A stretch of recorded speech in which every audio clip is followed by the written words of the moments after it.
مرنا تھا اسے 2 دن اور زندہ رہنے کا پروانہ مل گیا ہے۔ میں سوچتا ہوں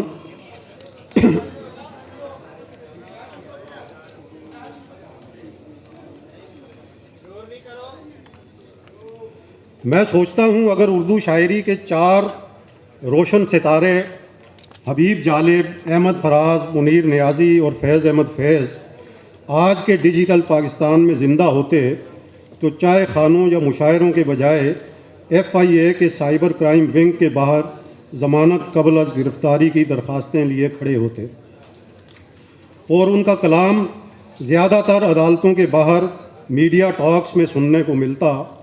جالب صاحب اپنی ہتھکڑی فضا میں لہراتے، فراز مسکرا کر جج صاحب کو دیکھتے، منیر نیازی عدالتی ماحول سے بیزار ہو کر ایک گوشے میں کھڑے ہوتے، اور فیض صاحب دھیمے لہجے میں تفتیشی افسر سے کہتے، متاع لوح قلم چھن گئی تو کیا غم ہے کہ خون دل میں ڈبو لی ہیں انگلیاں میں نے۔ اور FIA کا اہلکار پیچھے سے کہتا، فیض صاحب خون دل میں انگلیاں ڈبونا چھوڑ دیں، پہلے بائیو میٹرک کے لیے انگوٹھا لگائیں، آپ پر پیکا کی دفعہ 20 لگ چکی ہے۔ آج پیپلز پارٹی نے اس سیمینار کا اہتمام کیا ہے، جو کہ بڑی خوشائند بات ہے۔ پیپلز پارٹی کا تو نعرہ ہی 18ویں وفاق اور 18ویں ترمیم کی بقا رہا ہے۔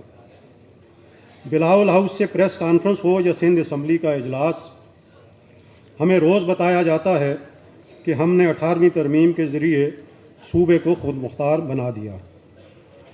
صوبہ تو خود مختار ہو گیا، لیکن اس خود مختاری کے ثمرات سندھ کے شہروں، قصبوں اور گوٹھوں تک کیوں نہیں پہنچے، یہ ایک سوالیہ نشان ہے۔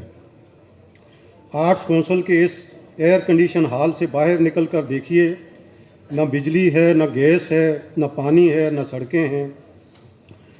کہیں ایسا تو نہیں کہ وفاق سے جو اختیارات اور پیسہ صوبے کو ملا تھا، وہ عوام تک پہنچنے کے بجائے راستے میں ہی کسی گلشن حدید یا کسی فریئر ہال کی نظر ہو گیا ہو۔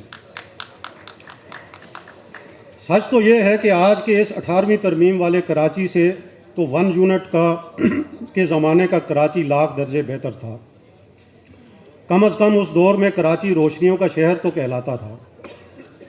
آج اس شہر کو ہڑپا اور موہنجو دڑو کا جو جدید ماڈل بنا دیا گیا ہے، جہاں صاف ستھری سڑک ڈھونڈنے کے لیے دوربین لگانی پڑتی ہے اور بارشوں میں گٹر کا ڈھکن تلاش کرنے کے لیے غوطہ خور بلانے پڑتے ہیں۔ کراچی کو کھنڈرات میں تبدیل کرنے کا جو کارنامہ گزشتہ 1.5-2 دہائیوں میں انجام دیا گیا ہے، اس پر تو آثار قدیمہ کے دھرتی کا بیٹا ہے، سندھ کا دارالحکومت ہے اور سندھ کا دل ہے۔ دل کو جسم سے الگ کر دیا جائے تو لاشیں ہی بچتی ہیں۔ ہم سندھ کی تقسیم کا یہ خواب کبھی پورا نہیں ہونے دیں گے۔ اگر وفاق کو شہر سنبھالنے کا اتنا ہی شوق چرایا ہے اور یہ تجربہ ملک کی بقا کے لیے اتنا ہی ناگزیر ہے، تو پھر بسم اللہ کیجئے، لاہور کو بھی وفاق کے حوالے کیجئے، پشاور اور کوئٹہ کی چابیاں بھی اسلام آباد منگوا لیجئے۔ صرف کراچی پر ہی یہ نظر کرم کیوں؟ کیا سندھ کی دھرتی اتنی نرم ہے کہ جو چاہے آ کر اپنا حل چلا جائے؟ یہ دورہ معیار اب نہیں چلے گا۔ سندھ کی وحدت پر آنچ آئی تو کراچی سے کشمور تک ایک ہی آواز اٹھے گی، سندھ ایک تھا، سندھ ایک ہے اور سندھ ایک رہے گا۔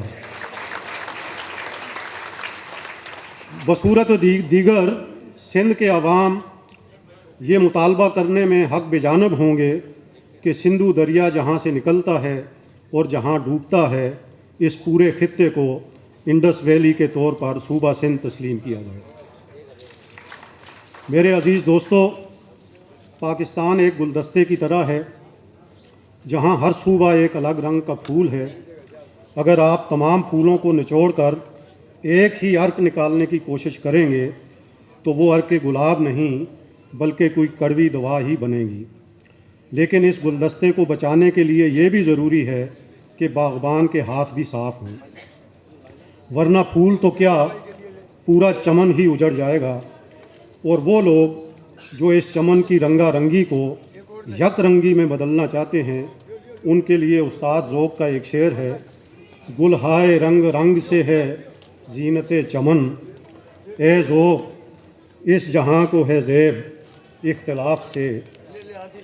جاتے جاتے پیپلز پارٹی کی قیادت کے لیے بھی ایک مخلصانہ مشورہ ہے کہ وفاقی بلاؤں کو ٹالنے کے لیے ایوان صدر میں فوری طور پر کالے بکروں کا صدقہ اتارا جائے۔ جتنے وفاقی وزراء سندھ کے خلاف سازشوں میں مصروف ہیں، اتنے ہی بکرے صدر مملکت کے دست مبارک سے خیرات کرائے جائیں تاکہ اسلام آباد کی نیت پر پڑی شہری سندھ کی نظر بد دور ہو سکے۔ جب جد و جہد کا جذبہ پاور شیئرنگ کے فارمولوں میں مقید ہو جائے تو پھر رد بلا کے لیے سیاسی بیانات سے زیادہ سیاہ بکرے ہی کارآمد ثابت ہوتے ہیں۔ وفاق کو کراچی کا تحفہ دینے سے بچانا ہے تو صدقات و خیرات کی رفتار تیز کر دیجیے۔ بہت شکریہ۔